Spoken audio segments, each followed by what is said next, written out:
going on, guys? Welcome back to Trucking Into the Industry. Just had a birthday a couple days ago. I'm back on the road. This is my first day back.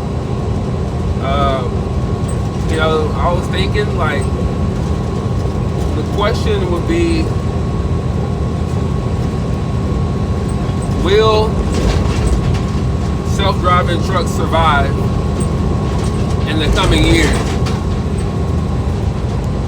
But then on the other hand, I was thinking, like, how do people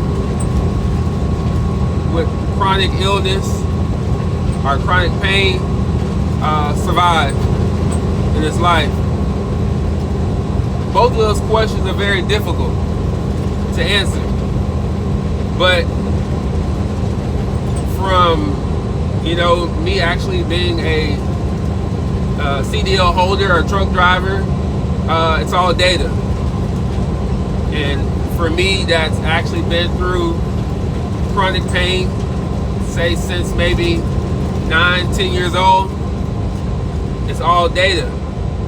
So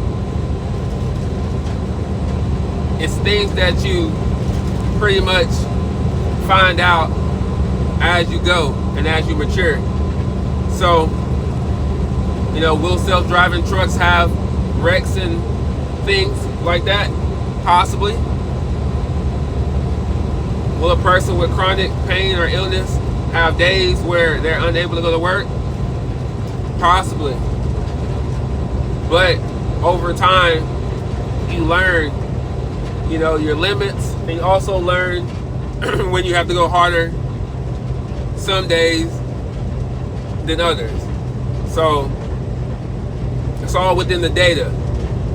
It's not so much of an impossible task, but it is very difficult. So when I look at that, I get my answer.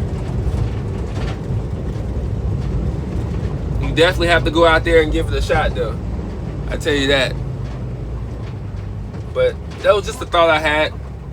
I just wanted to drop it on you guys.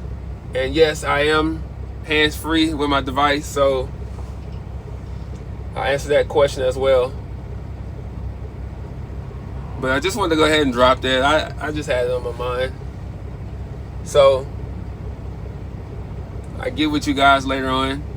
Gotta go ahead and finish this day out. It's gonna be a long night, but we'll be able to get it done. Peace.